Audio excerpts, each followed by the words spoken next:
ഒരാളെ തപ്പി പോകുന്ന ഒരു വീഡിയോ ആണ് കാണുന്നത്. ആള് പുറത്തിറങ്ങി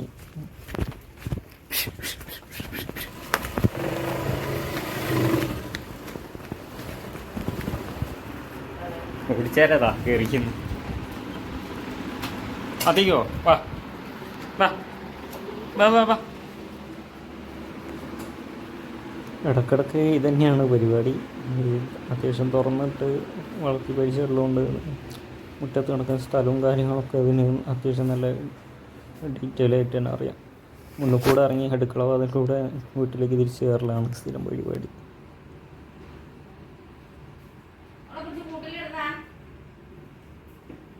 കട്ടിനടി പോയി കിടക്കുന്നുണ്ട്, കുറച്ച് എടുക്കാം. രാത്രിയൊക്കെ വീട്ടിൽ തുറന്നിടുന്നതാണ്. ഇപ്പോൾ ആയിട്ടുള്ള ഒരു ഏരിയ ആണിത്. ഞാൻ കിടക്കുന്ന റൂമാണ്. അപ്പോൾ ഇതിൻ്റെ അടിയിലാണ് ഫുൾ ടൈം കിടക്കുക. പിന്നെ അത്യാവശ്യം ആളായിട്ട് നല്ല ഇണക്കമുള്ള അതാണ്. വിളിച്ചാലൊക്കെ മനസ്സിലാവുന്നത്. ചില സമയങ്ങളിൽ വിളിച്ചിട്ടുണ്ടെങ്കിൽ വയ്യാതെ വരിക. നായനെയൊക്കെ ഇണക്കി വളർത്താൻ പറ്റിയ വിധത്തിൽ തന്നെ വളർത്താൻ പറ്റിയ ഒന്നാണ് മൊയൽ.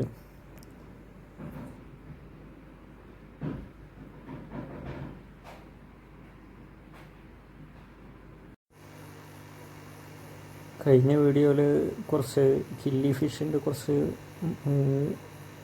ടാങ്ക് കാര്യങ്ങളൊക്കെ കാട്ടിനി. അതിൻ്റെ എഗ്ഗ് കളക്ട് ചെയ്താണ് ഇപ്പോൾ കാണുന്നത്.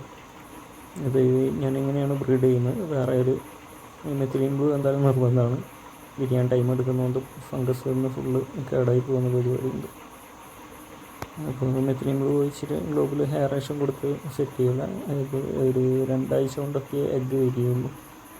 എഗ്ഗാണ് കാണുന്നത്.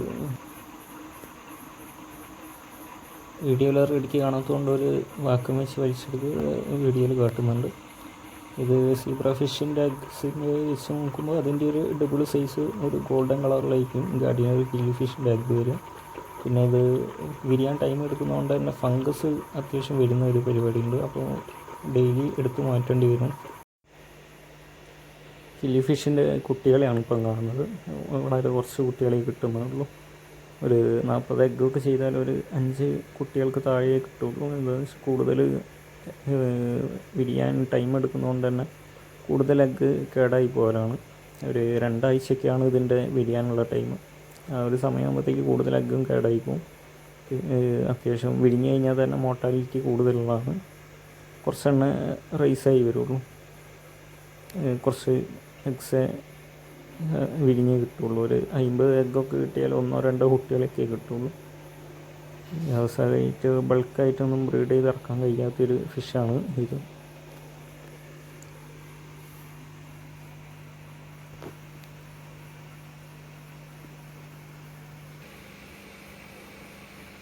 ആൽബിനോ ബ്രിസ്റ്റൽനോസ് വെയിൽറ്റെയിലാണ് ഈ കിടക്കുന്നത്. പിന്നെ അതിൽ മുകളിലുള്ള സ്നീൽസാണ് വൈറ്റ് വിസാർഡ്. എഗ്ഗ് ചെയ്യുന്നതല്ല, പ്രസവിച്ച് ഇറങ്ങുന്ന കുട്ടികളായിരിക്കും വൈറ്റ് വിസാർഡിൻ്റെ. ഇത് ആൽബിനോ ബ്രിസ്റ്റൽനോസാണ് കാണുന്നത് വെയിൽറ്റെയിൽ. അത്യാവശ്യം ഈ മരവും ഡ്രിഫ്റ്റ് റൂട്ടൊക്കെ ഈ പ്ലക്കോസിന് ആവശ്യമുള്ള സംഭവമാണ്, ഹൈഡ് ചെയ്തിരിക്കാൻ വേണ്ടി. കഴിഞ്ഞ വീഡിയോയിൽ വൈറ്റ് വിസാർഡിൻ്റെ ഒരു ഡീറ്റെയിൽ ആയിട്ടുള്ള ഒരു വീഡിയോ ചെയ്യാമെന്ന് പറഞ്ഞതാണ്. ഇപ്രാവശ്യം റെഡിക്ക് കഴിഞ്ഞിട്ടില്ല. കൂടുതൽ പ്രശ്നം എന്ന് വെച്ചാൽ അതിൻ്റെ കുട്ടികൾ ഇറങ്ങുന്നതൊക്കെ ബ്രൗൺ കളറിൽ തന്നെ ഇറങ്ങുന്ന ഒരു പരിപാടിയുണ്ട്. കൂടുതൽ ആൾക്കാരും ഇത് മേടിച്ച് നോക്കിക്കഴിഞ്ഞാൽ കളറില്ലാതെ ഷെല്ലിനൊന്നും ഒരു തിക്നെസ് ഇല്ലാതെയും കുട്ടികൾ ഇറങ്ങും. കൂടുതൽ ടാങ്കിൽ അങ്ങനെ ഉള്ളതുകൊണ്ടാണ് വീഡിയോ ചെയ്യാൻ കഴിഞ്ഞത്. പിന്നെ ഈ ഒരു ബേസിനിൽ എന്താണെന്ന് അറിയില്ല, വെള്ളത്തിൻ്റെ ക്വാളിറ്റി pH ലെവൽ കറക്റ്റ് ആയതുകൊണ്ടാണ് എന്താണെന്ന് അറിയില്ല. കുട്ടികളെയാണ് ഒരു ഷെല്ലാണ് ഇപ്പോൾ ഡെഡായി കിടക്കുന്ന ഒരു ഷെല്ലാണ് കാണുന്നത് പേരൻസിൻ്റെ. വേറെ അതിൻ്റെ അടുത്തൊരു കുട്ടീൻ്റെ കാണാം. ഈ ടാങ്കിൽ തന്നെ ബ്രീഡായി വലുതായി വന്നതാണ്. അപ്പോൾ ഇതിനൊരു വൈറ്റിഷ് ഒരു ക്രീം കളർ കയറി വരുന്നുണ്ട്. ഷെല്ലിന് അത്യാവശ്യം തിക്നെസ്സും ഉണ്ട്. വേറെ ഒരു കുട്ടീനും കൂടി കാണാം. ഈ ഒരു ടാങ്കിൽ എന്താണെന്ന് അറിയില്ല. ഇതൊഴിച്ചിട്ട് ബാക്കിയുള്ള ടാങ്കിൽ മൊത്തം ബ്രൗൺ കളർ ബ്ലാക്ക് കളറൊക്കെയാണ് ഷെൽ കളർ വരുന്നത്. ഇതിന് വീഡിയോയിൽ റെഡിക്ക് കാണാം. അത്യാവശ്യം വൈറ്റ് കളറിലേക്ക് കയറി വലുതാവുന്നതനുസരിച്ച് വൈറ്റ് കളറായി വരുന്നതായിട്ട് കാണാം.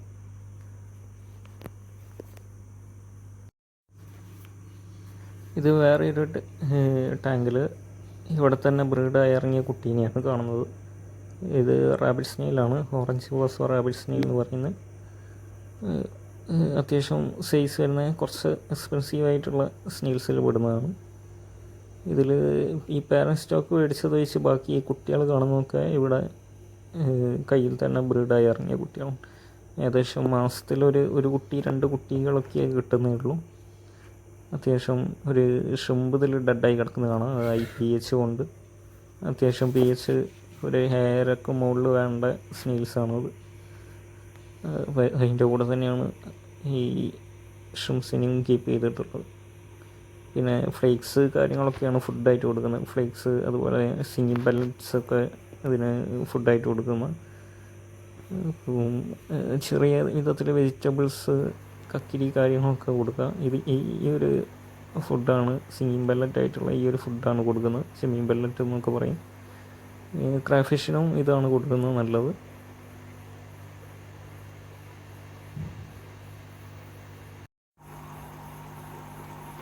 ഈ ഒരു ഫുഡ് ഓവർ ഫീഡ് ചെയ്യാതെ നോക്കുക. അത്യാവശ്യം ഓവർ ഫീഡായി കഴിഞ്ഞാൽ പ്രത്യേകിച്ച് ഈ റാബിറ്റ് സ്നെയിൽ കാര്യങ്ങളൊക്കെ ആകുമ്പോൾ അമോണിയ ആയിട്ട് ഭയങ്കര സെൻസിറ്റീവ് ആയിട്ട് വരുന്ന സ്നെയിൽസാണ്. അപ്പോൾ പെട്ടെന്ന് ഡെഡ് വരും.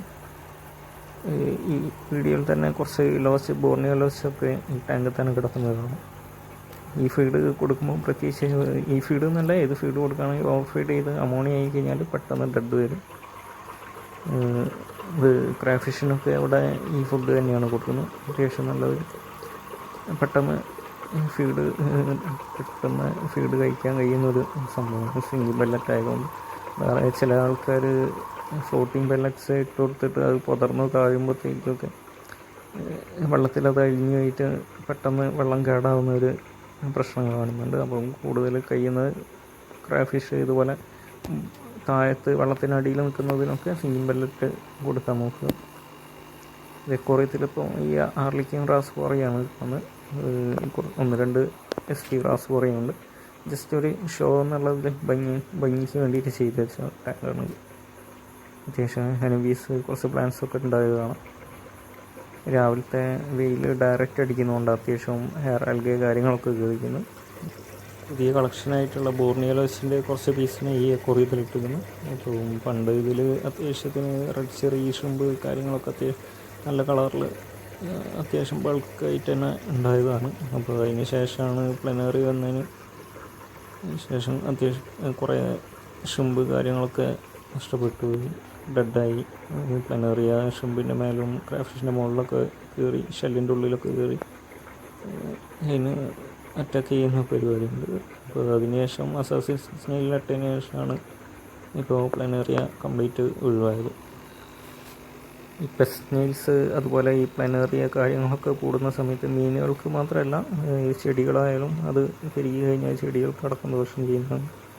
അത്യാവശ്യം ബ്രീഡ് ചെയ്യാനോ കാര്യങ്ങളൊന്നും നമ്മൾ ടാങ്കിൽ നടക്കില്ല. അപ്പം അതുപോലെയുള്ള പ്രശ്നങ്ങൾക്ക് യൂസ് ചെയ്യാൻ പറ്റിയ ഒരു സ്നെയിലാണ് അസാസിൻ സ്നെയിൽ. ബാക്കി ടാങ്കിലുള്ള ക്രാഫിഷിനും കൂടി ഫീഡ് ചെയ്യുന്നതായിട്ട് നിങ്ങൾക്ക് കാണാം.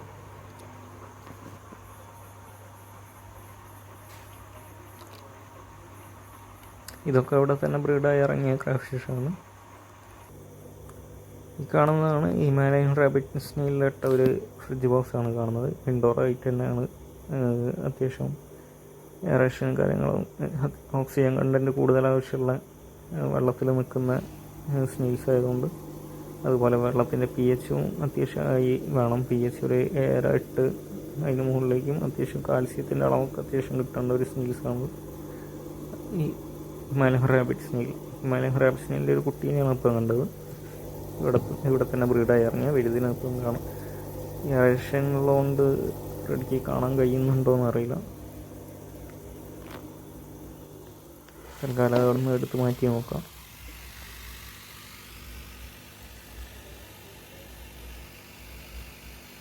അത്യാവശ്യം ഓറഞ്ച് ബോസോ വെച്ച് നോക്കുമ്പോൾ ഇത് അത്യാവശ്യം അതിനേക്കാളും അത്യാവശ്യം സെൻസിറ്റീവായിട്ടുള്ള ഒരു സ്നെയിലാണിത്, ഹിമാലയൻ റാബിറ്റ് സ്നെയിൽ എന്ന് പറയുന്നത്. ഏകദേശം ഒരു 10,000 ഉറുപ്പികേനടുത്ത് പൈസ ചിലവാക്കി ബൾക്ക് ഹോൾസെയിലായിട്ടാണ് ഞാനിതിനെടുത്തത്. എനിക്ക് അത്യാവശ്യം നല്ല ഇതിൽ തന്നെ ലോസ് കിട്ടിയ നല്ല ക്യാഷ് നഷ്ടമായിട്ടുള്ളൊരു സംഭവമാണ്. ഇതിനൊക്കെ ഇതുപോലെയുള്ള സ്നെയിൽസ് അത്യാവശ്യം നല്ല സെൻസിറ്റീവ് ആയതുകൊണ്ട് മാക്സിമം വെള്ളം പ്യൂറായിട്ട് തന്നെ നിൽക്കുക. ആരെങ്കിലും എടുക്കാൻ പ്ലാൻ ഉണ്ടെങ്കിൽ വെള്ളം നല്ല കണ്ടീഷനാണെങ്കിൽ മാത്രം സ്നെയിൽസിന് എടുക്കുക. പ്രത്യേകിച്ച് റാബിറ്റ് സ്നെയിലൊക്കെ ആകുമ്പോൾ പെട്ടെന്ന് ഡെഡ് വരാനുള്ള ചാൻസ് കൂടുതലാണ്. ഇതാണ് ഇന്ത്യൻ നെറൈറ്റ് സ്നെയിൽ. അധികം എവിടെയും കാണാത്ത, കൊറിയൻ ഷോപ്പുകളിലോ കാര്യങ്ങളൊന്നും എവിടെയും കാണാത്തൊരു സ്നെയിൽസാണത്. ഇറങ്ങി തുടങ്ങുന്നേ ഉള്ളൂ. അത്യാവശ്യം എസ്കേപ്പിംഗ് ആർട്ടിസ്റ്റാണ്. ഡെയിലി ചാടി പോയാലാണ് പരിപാടി. ഡെയിലി പിടിച്ചിടേണ്ടി വരും. ആരെങ്കിലും നെറൈറ്റ് സ്നെയിൽ എല്ലാം അതുപോലത്തെ സ്വഭാവമുള്ളതാണ്. ആരെങ്കിലും നെറൈറ്റിനെ നോക്കുന്നുണ്ടെങ്കിൽ കുറേ മൂടി വെക്കുന്നത് നല്ലതാണ്. ഒരിക്കലും ഓപ്പൺ ആക്കി ഇടരുത്. എപ്പോഴാണ് ചാടി പോകുക എന്നുള്ളത് പറയാൻ പറ്റില്ല. കുറച്ച് ഇതിൻ്റെ അകത്ത് തന്നെ മലേഷ്യൻ റംബൽ സ്നെയിൽ എങ്ങനെയോ വേറെ ടാങ്കിൽ നിന്ന് ഇതിലേക്ക് വെള്ളം മാറ്റുമ്പോൾ എന്തെങ്കിലും വന്നതായിരിക്കും. അത്യാവശ്യം അതിൽ ഇതായി.